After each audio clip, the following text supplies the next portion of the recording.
بسم اللہ الرحمن الرحیم۔ السلام علیکم۔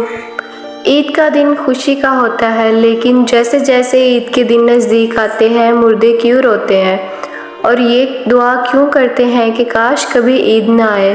ہم لوگ تو عید کی خوشی منا رہے ہوتے ہیں، لیکن مردے عید آنے کا غم مناتے ہیں۔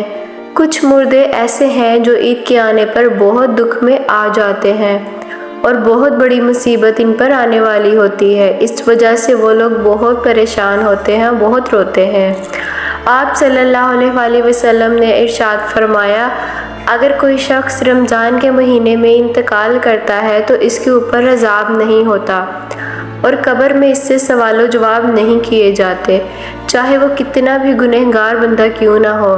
رمضان میں اس کا انتقال ہو جائے تو رمضان کے مہینے کی برکت اس کو یہ ملتی ہے، رمضان بھر میں نہ اس سے سوال و جواب ہوتے ہیں اور نہ ہی رمضان بھر میں اس پر عذاب نافذ کیا جاتا ہے۔ جیسا کہ حدیث پاک کا مفہوم ہے کہ قبر کے اندر مردے کے لیے جہنم کی کھڑکی کو کھول دیا جاتا ہے اور مردہ قبر کے اندر جہنم کی تپش کو محسوس کرتا ہے، تو جو گنہگار مردے ہوتے ہیں وہ اس طرح سے جہنم کے عذاب اور گرمی کو قبر کے اندر محسوس کرتے ہیں۔ لیکن جب رمضان کا مہینہ آتا ہے تو آپ صلی اللہ علیہ وآلہ وسلم نے ارشاد فرمایا تو جنت کے دروازوں کو کھول دیا جاتا ہے اور جہنم کے دروازوں کو بند کر دیا جاتا ہے، قبر سے عذاب کو اٹھا لیا جاتا ہے اور اللہ تعالیٰ کی رحمتوں کا نزول ہوتا ہے۔ اس سے مردے کو بڑی راحت ملتی ہے۔ رمضان کے آنے سے مردہ بڑا خوش ہوتا ہے کہ ہمارے اوپر سے عذاب اٹھا لیا گیا ہے، جو قبر کے اندر ہمارے جہنم کے دروازے کھلے ہوئے تھے وہ دروازے بند کر دیے گئے ہیں۔ وہ مردہ بڑی راحت محسوس کرتا ہے۔ اب سوال یہ پیدا ہوتا ہے کہ جن لوگوں کے اوپر اللہ تعالیٰ نے رمضان میں عذاب ہٹا لیا تھا تو عید کے بعد ان کے اوپر عذاب دوبارہ سے مسلط ہوگا یا نہیں؟ کچھ مردے تو ایسے ہیں کہ جن کے اوپر عذاب نافذ نہیں کیا جاتا، لیکن بہت سارے مردے ایسے ہوتے ہیں جن کے اوپر عید کے دن ہی جیسے ہی رمضان ختم ہوتا ہے فوراً ہی عذاب شروع ہو جاتا ہے۔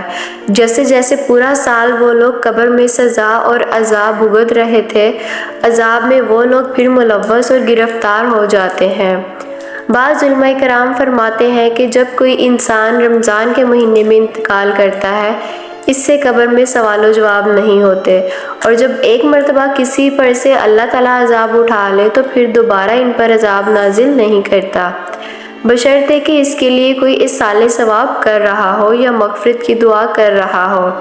ہر مردے کو اس کے اعمال کے مطابق سزا دی جاتی ہے۔ جو نیک لوگ ہوں جن کو اللہ تعالیٰ نے کافی کر دیا کہ ان کو 2، 4 یا 6 مہینے سزا ہوگی، بس اب رمضان کے گزرنے کے بعد دوبارہ ان پر عذاب نہیں ہوگا۔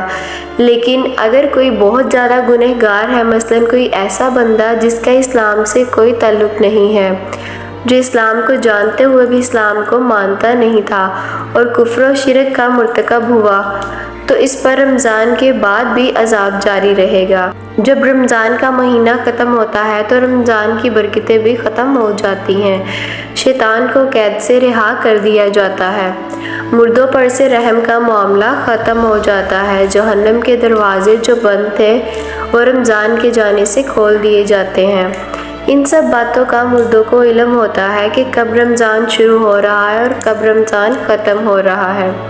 رمضان کے جانے سے اہل قبور سوچتے ہیں کہ اب رمضان کا مہینہ جا رہا ہے اور پھر عید جیسے ہی آئے گی اس کے بعد ہم پر پھر عذاب کو مسلط کر دیا جائے گا، جس کی وجہ سے وہ مردے غمگین ہو جاتے ہیں، روتے ہیں۔ رمضان بھر تو مرحومین کی عید ہوتی ہے کہ ان پر عذاب نہیں ہوتا۔ ہم لوگ رمضان کے آخری عشرے میں جب اپنی مغفرت کی دعائیں اللہ رب العالمین سے کرتے ہیں تو پھر ہمیں اپنے مرحومین کے لیے بھی زیادہ سے زیادہ اصالِ ثواب کرنا چاہیے، اور صرف اپنے مرحومین کے لیے نہیں بلکہ تمام امت مسلمہ کے لیے مغفرت کی دعا کرنی چاہیے۔ رب ذوالجلال ہم سب کو نیک عمل کرنے کی توفیق عطا فرمائے اور راہ ہدایت پر چلائے۔ اس ویڈیو کو شیئر کریں تاکہ یہ ہمارے لیے صدقہ جاریہ بن سکے۔ امید کرتی ہوں آپ کو ویڈیو اچھی لگی ہوگی۔ ویڈیو اچھی لگے تو اس کو لائک کریں، چینل کو سبسکرائب کر لیں تاکہ اچھی اسلامی معلومات آپ تک پہنچتی رہے۔ اللہ رب العزت آپ کا میرا حامی و ناصر دعاؤں میں یاد رکھیں۔ اللہ حافظ۔